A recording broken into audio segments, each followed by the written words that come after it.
বন্ধুরা, আজকে অনেক দিন বাদে আমি ভিডিও করতে বসে এত রাতে আপনাদের সামনে ক্ষমা চাইছি। এই ক্ষমা চাইতে গিয়ে আমার ভালোই লাগছে। কেন ভালো লাগছে বলুন তো?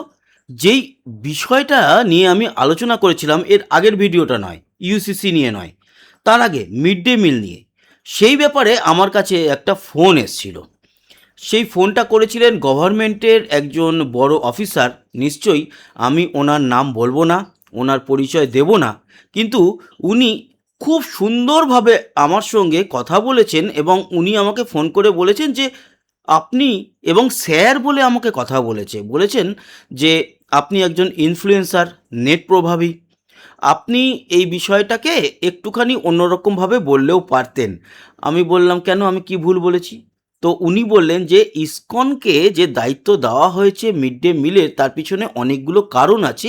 আর এটা আমরা 100% ভাবে দিয়ে দিইনি। এটা আমরা একটা পাইলট প্রজেক্ট হিসাবে দিয়েছি। যদি কখনো কোথাও আমরা দেখতে পাই ভুল হচ্ছে, আমরা কিন্তু সেই প্রজেক্টটা বন্ধও করে দিতে পারি।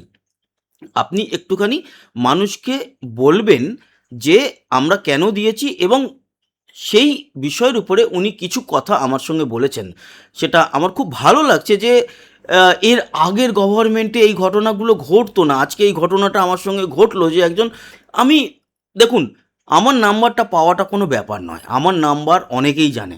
আমি যেহেতু বহু বছর ধরে ইউটিউবে কাজ করি, বিভিন্ন জায়গাতে আমার নাম্বার প্রচুর মানুষ জানে। আমাকে এখানে হোয়াটসঅ্যাপে পরপর মেসেজ আসতে থাকে।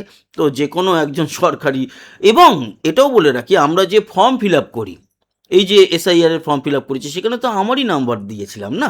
তো আমার নাম্বার জোগাড় করাটা একজন সরকারি অফিসারের কাছে একদম ওই কি বলবো, চারটিখানি ব্যাপার। তো উনি যেটা বললেন যে ইসকনকে দেওয়া হয়েছে, তার কারণ হচ্ছে প্রচণ্ড পরিষ্কার এবং পরিচ্ছন্ন খাবার যাতে আমাদের বাচ্চারা পায়, তার জন্য দেওয়া হয়েছে। আর প্রোটিনের ব্যাপারটাও ভাবা হচ্ছে। ইভেন এটাও বলা হচ্ছে যে সোয়াবিন, পোলাও, তারপরে মানে প্রতিদিনই হয়তো এক আইটেম থাকবে না, এই রকম বিভিন্ন আইটেম নিয়ে ইসকন কাজ করবে। আর আমি যে বলেছিলাম 10 টাকা পার হেড, সেটা নিয়ে বলছে ইসকন তো এমনি খাইয়ে দেবে, কিন্তু ইসকন একটা ইসকনকে সাপোর্টও গভর্নমেন্ট দেবে। তো বোথ ওয়ে থেকে এই কাজটা হবে। আর পরিষ্কার পরিচ্ছন্ন, কারণ সাধারণ মানুষের বাচ্চাদের নিয়ে কোনো কম্প্রোমাইজ করা চলবে না। ইভেন তখনই আমাকে একটা প্রশ্ন করেন উনি, আপনি শুনেছিলেন, মানে আমাকে জিজ্ঞেস করে যে আপনি শুনেছিলেন যে আজ থেকে প্রায় 5-6 বছর আগে ভাগাড়ের মাংস নিয়ে একটা ঘটনা ঘটেছিল? আমি বললাম, হ্যাঁ হ্যাঁ শুনেছি, এটা আমরা সবাই জানি। তো এই বাচ্চাগুলোকে যদি ভাগাড়ের মাংস খাইয়ে দেয় কোনো সংস্থা, তখন কি হবে? আমরা তো পাইলট প্রজেক্ট দিয়েছি, খাওয়ানো শুরু করুক। সেখানে দুধ, ঘি, তারপরে পনির, এগুলো তো থাকবে, এবং বিভিন্ন ভালো ভালো খাবার বাচ্চাদেরকে প্রেজেন্ট করা হবে। তারা উপভোগ্য মনে করবে, এবং তাদের যদি আমরা মনে করি, তখন আমরা দেখব যে সপ্তাহে একদিন অন্য কোনো সাপ্লিমেন্টারি দেওয়া যায় কি না ননভেজের দিক থেকে, সেগুলো পরে আলোচনা হবে। আপাতত আমরা সাফ-সুতরা এই বিষয়টা শুরু করতে চাই, তার জন্য এটা।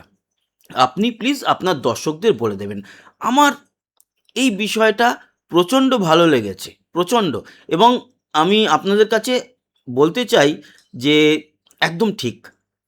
আর যেই বিষয়টা নিয়ে আমি করেছিলাম যে এমএলএদের ক্যান্টিনে, সেখানে মাছ মাংস খাবে আর বাচ্চারা খাবে গিয়ে নিরামিষ, সেটার বিষয়েও উনি আমাকে বললেন যে দেখুন, এমএলএ হচ্ছে 294 জন টোটাল।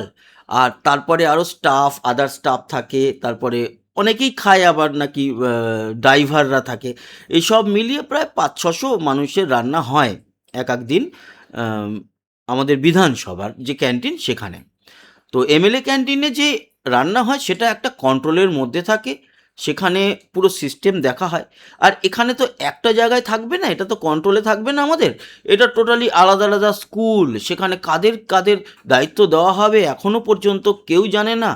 তো সেক্ষেত্রে ইসকন যেহেতু এত বড় সংস্থা, তারা যদি পুরো ওভারঅল দেখে, তাহলে আলটিমেটলি আমাদের শুরুটা খুব ভালো হবে এবং সূত্রপাতটা ঠিকঠাক থাকবে। তারপর আমরা আস্তে আস্তে করে যদি মনে করি, তখন আমরা অন্যদিকে যাব। কিন্তু আপাতত এই জিনিসটা শুরু করলে আমাদের ঘরের বাচ্চাদের তাদের স্বাস্থ্য ঠিকঠাক থাকবে এবং অন্ততপক্ষে ভাগাড়ের মাংস তারা খাবে, এটা আমরা মেনে নিতে পারবো না। তো সেই জায়গা থেকে এই ডিসিশানটা আমরা নিয়েছি। আমি বললাম ভেরি গুড। এটা তো আমি অতটা এত ডিটেলসে হয়তো তখন ভাবিনি, কিন্তু উনি বোঝানোর পর আমি বুঝলাম। এবং উনি আমাকে এটাও বলেছেন খুব ভদ্রভাবে, আর এটাও বলেননি যে আগের ভিডিওটা ডিলিট করে দেবেন, না না না না না, এটা বলা ভুল হবে। উনি কোনো রকমভাবেই বলেননি। উনি শুধু আমাকে এইটুকুই বলেছেন ফোন করে যে আপনি যেটা বলছেন সেটা আ একটুখানি হয়তো ভুল ইনফরমেশন হচ্ছে। আপনি এটা কারেক্ট করে নিয়ে মানুষকে জানান। তো এটা খুব ভালো লাগলো শুনে, এবং আমি খুব হ্যাপি যে আমার সঙ্গে এরকমভাবে কথা বলা হয়েছে সরকারের তরফ থেকে। একজন বড় অফিসার, আবার বলছি, ওনার নাম আমি বলতে পারবো না, বলা উচিতও নয়, আপনারা ভালো করে জানেন। উনি বলেছেন। আর এটাও ঠিক যে সত্যিই তো বাচ্চাদের সঙ্গে এই কম্প্রোমাইজ করা যাবে না। অতএব আপাতত এই সুন্দর স্বচ্ছ পরিচ্ছন্ন খাবার ইসকন দেবে বাচ্চাদেরকে, এই প্রতিশ্রুতিটা দেওয়া হয়েছে। সেই কারণে আমি হ্যাপি, এবং আমি আগের ভিডিওর জন্য আপনাদের কাছে ক্ষমা চাইছি। আগের ভিডিওতে ভুল কিছু ইনফরমেশান দিয়ে থাকলে আমাকে ক্ষমা করবেন। পরবর্তী সময়ে আমি যেটা আরও খবর পেলাম সেটা ওই অফিসার বা ওনারা কেউ বলেননি, আমি নিজের থেকে একটু খবর নিয়েছি। গত সরকারের আমলে ডিম নাকি অর্ধেক করে দেওয়া হতো, এবং মাছ মাংস নাকি খাওয়ায়নি। আমি তো শুনেছিলাম ৬০ গ্রাম করে মাছ খাওয়ানোর কথা, মানে এক একটা পিস, এবং চিকেন বলছে নাকি পোকা চালের ভাত খাওয়াতো। আমার শুনে তো কানফার্ম, মানে কি বলবো, আমার জাস্ট মাথা খারাপ হয়ে যাচ্ছে। যাই হোক না কেন, হতেই পারে, মানুষ মাত্র কাজ করতে গেলে ভুল হয়, কি করব। হয়েছে হয়তো আগের ভিডিওটাতে সেইভাবে আমি ওই সেন্টিমেন্ট থেকে বলেছি কথাটা, বাট আমার অতটা ইয়ে ছিল না যে রিয়াকশানটা এরকম হবে। আর ওই সরকারি অফিসারকে অনেক অনেক ধন্যবাদ। উনি আমাকে প্রচণ্ড ভালোভাবে বুঝিয়ে বলেছেন যে বাচ্চাদের উপরে কম্প্রোমাইজ আমরা করব না, আমরা সঠিক জিনিস খাওয়াবো।